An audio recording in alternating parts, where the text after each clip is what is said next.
একি গো, তুমি বালিশগুলোর কোমর উপরে চাপিয়েছো কেন? এই যে এটা হচ্ছে আমার মিল। আমার এই টেস্টটা হয়েছিল কারণ এর সাথে আরও অনেকগুলো রিপোর্ট দিয়েছিল করাতে, কারণ আমার থ্যালাসেমিয়া ট্রেট ছিল। কারোর বেশিবার হচ্ছে বলে তার প্রেগনেন্সিতে কোনো রকম প্রবলেম আছে, বা কারোর কমবার ইউএসডি হচ্ছে বলে তার ট্রিটমেন্টে কোনো প্রবলেম আছে, সেরকম কিন্তু না।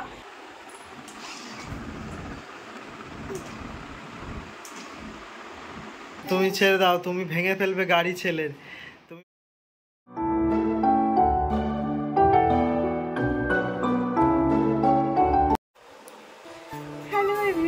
Good morning, welcome back to my channel. আশা করছি তোমরা সবাই অনেক অনেক ভালো আছো আর আমরা অনেক ভালো আছি।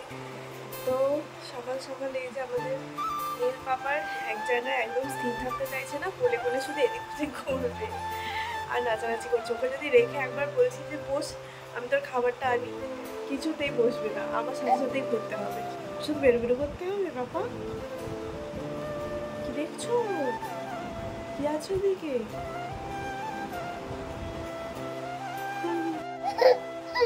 কি হলো?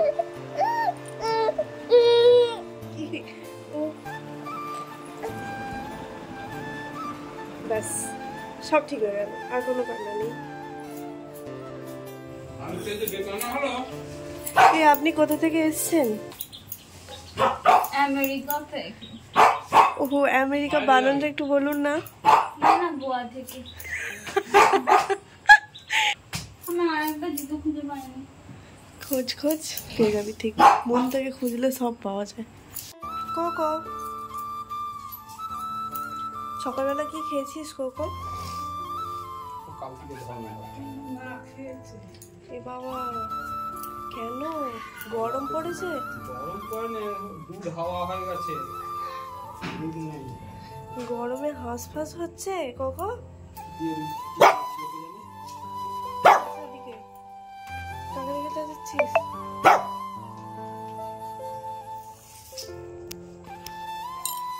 কি অবস্থা করেছো নীল? এটা বিছানার চাদরটা কেমন করে টেনেছো কেন? দুষ্টু ছেলে হাতের কাছে যদি কিছু না ধরতে পায়, এখন এই যে এরকম বিছানার চাদর টেনে তুলে দিচ্ছে।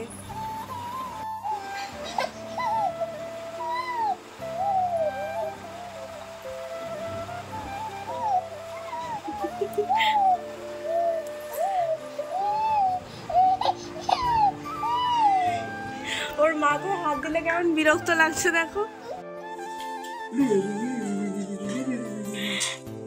সাহস হয়ে যাচ্ছে না।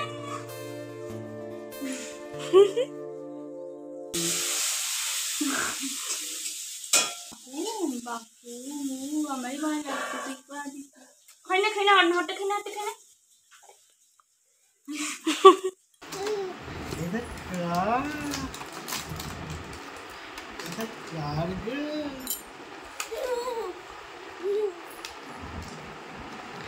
নীলের নতুন খেলনা আনবক্স হচ্ছে।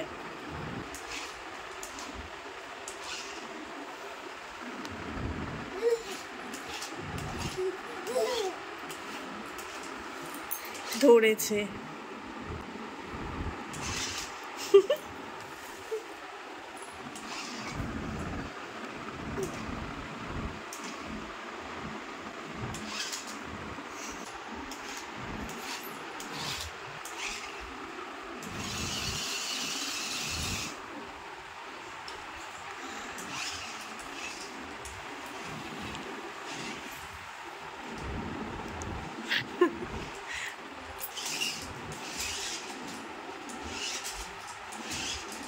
ওর হাতটা লেগে যাবে না, হাতটা থেকে দূরেই আছে, ক্যামেরায় বোঝা যাচ্ছিল না।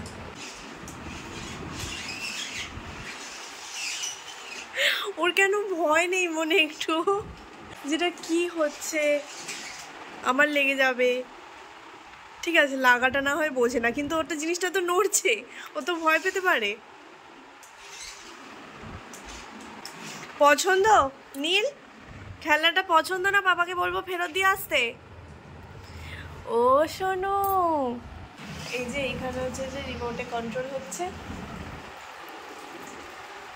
আর এখন গাড়ি হচ্ছে আমাদের বাঘের থাবায়।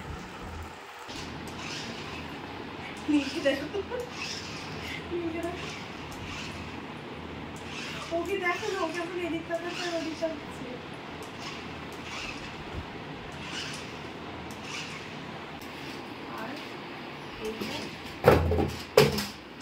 দাও দাও ছেড়ে দাও। গাড়িটা ছেলেটার দিকে মুখ করে নিয়ে যাও, ছেলেটার কাছে নিয়ে আর পিছিয়ে নিয়ে যাও। যা ধরে ফেলেছে, দৌড়ে ফেলেছে। পাপা মাম্মা দেয় না।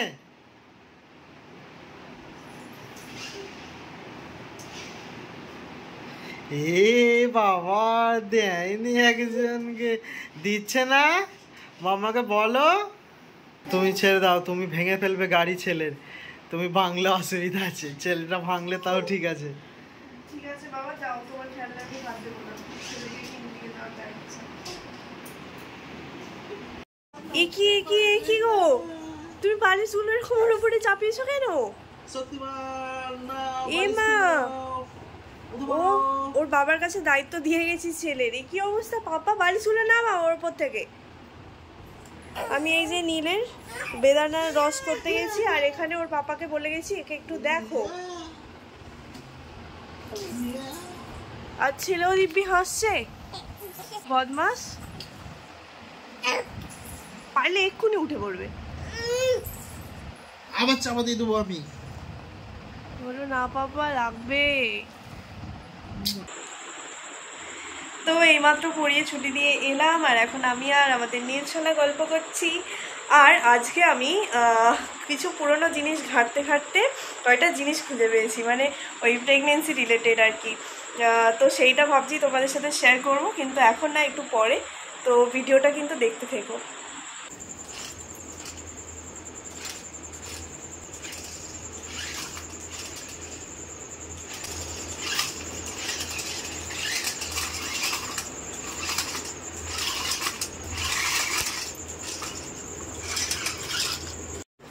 ওইটা নিয়ে কি নীল খেলবে? ওইটা নিয়ে নীলের পাপাই খেলবে, যেমন এখন খেলছিল।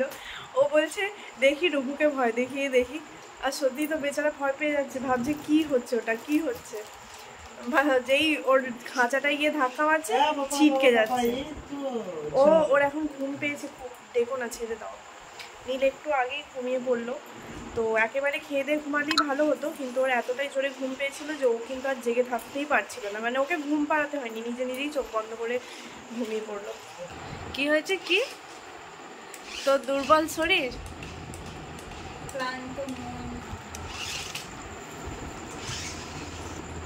যা, দিল, ঠুকে দিল, যা।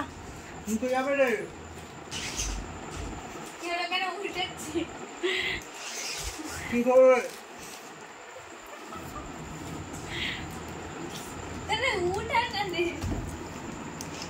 আমরা উল্টে যাচ্ছি। নেহা, তুইও যদি উল্টে গিয়ে আবার এরকম করে সোজা হয়ে যাস, দারুণ হবে না? আমার খুব জল খেতে ইচ্ছে করছে, খাবো। আরেকটা বাপিকে কিনে দিতে বল, তারপর খাবি।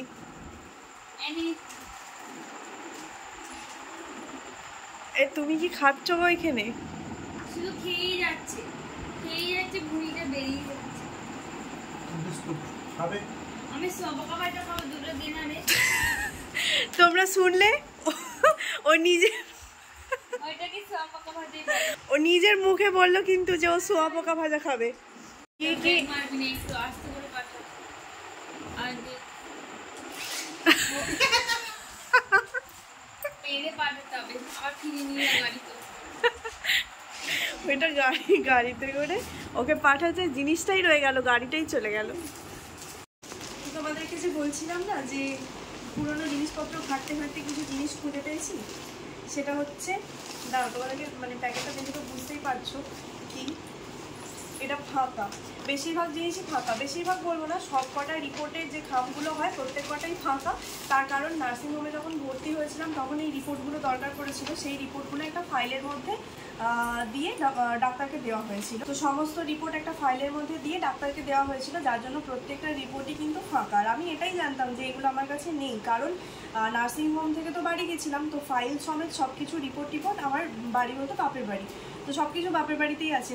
কিন্তু এইগুলো যে আমার কাছে আছে সেটা আমি জানতাম না। এগুলো আমার কাছে ছিল, মানে এগুলো আমি জানতাম না আমার কাছে আছে বলে আজকে পুরোনো কাগজপত্র কিছু ঘাঁটতে ঘাঁটতে দেখে নিলাম। তো এইগুলো হচ্ছে ইউএসজির কি বলে প্লেটগুলো আর কি, ইমেজ রিপোর্ট, যেগুলো রিপোর্টগুলো আছে আমার মায়ের বাড়িতে, কিন্তু এই প্লেটগুলো রয়ে গেছে আমার কাছে। এখানে মোট হচ্ছে যে 4টে রিপোর্টের প্লেট আছে, মানে আমার 4বারই কিন্তু ইউএসজি হয়েছিল। অনেকের আবার কমবার হয়, অনেকের বেশিবার হয়। তো এরকম কিন্তু কোনো মানে নেই যে আমার বেশিবার, মানে কারোর বেশিবার হচ্ছে বলে তার প্রেগনেন্সিতে কোনো রকম প্রবলেম আছে, বা কারোর কমবার ইউএসজি হচ্ছে বলে তার ট্রিটমেন্টে কোনো প্রবলেম আছে, সেরকম কিন্তু না। আসলে সবার প্রেগনেন্সির ধরন আলাদা হয়, সবার চেক আপও আলাদা আলাদা হয়, ডাক্তার যেমন বুঝবেন তেমন দেবেন। তো সেই রকমই প্রত্যেক হয়তো সবার ইউএসজিটা হয়ে থাকে। এটা হচ্ছে প্রথম প্রেগনেন্সির নিউজটা জানার পরে যে ইউএসজিটা করতে দিয়েছিল সেইটা। তারপরে এটা আছে 3 মাসে। এই 3 মাসেরটা চট করে হয়তো অনেকের হয় না, বা হয়তো আলাদা টেস্টও হয়ে থাকে অন্য কারণ। আমার এই টেস্টটা হয়েছিল কারণ এর সাথে আরও অনেকগুলো আমাকে রিপোর্ট দিয়েছিল করাতে। কারণ ব্যাপার হচ্ছে আমার থ্যালাসেমিয়া ট্রেট ছিল, মানে কি বলতো আমার শরীরের মধ্যে থ্যালাসেমিয়াটা আর কি সুপ্ত অবস্থায় আছে, ওটা সক্রিয় নেই। মানে যদি আমার থ্যালাসেমিয়াটা সক্রিয় থাকতো তাহলে হয়তো অ্যানিমিয়া জাতীয় রোগ হতে পারতো, কিন্তু সেটা নয়। যেহেতু ছোটোবেলা থেকে আমি কিছুই বুঝতে পারিনি, কিছু জানতামও না, তো যখন প্রেগনেন্সির জন্য টেস্ট করলাম তখন জানতে পারলাম যে এরকম আমার মধ্যে থ্যালাসেমিয়া ট্রেট আছে। তো তখন তো যথারীতি ভয় পেলাম। তারপরে ডাক্তার আমার হাজব্যান্ডেরও টেস্ট করতে দিল। এটাই হয়, যাদের একজনের থ্যালাসেমিয়া ধরা পড়ে তাদের আরেকজনকে টেস্ট করতে দেওয়া হয়, মানে কাপলের দুজনকেই টেস্ট করতে দেওয়া হয়। যদি দুজনেরই থ্যালাসেমিয়া ধরা পড়ে তখন কোনো রকম প্রবলেম থাকতে পারে, আদারওয়াইজ কোনো রকম প্রবলেম থাকে না। আমার থ্যালাসেমিয়া নেই, কিন্তু থ্যালাসেমিয়া ট্রেট আছে, তো এটাই হচ্ছে ব্যাপার। তারপরে যাই হোক, আমার হাজব্যান্ডের রিপোর্টও নর্মাল এসেছিলো, কোনো ব্যাপার ছিল না। তো নীল খেলা করছে আসলে। তো আমার হাজব্যান্ডের রিপোর্টও নর্মাল এসেছিলো, কোনো প্রবলেম ছিল না, এটাই হচ্ছে ব্যাপার। তখন আমাকে এই ইউএসজিটা তার সাথে আরও কিছু রিপোর্ট করাতে দিয়েছিল।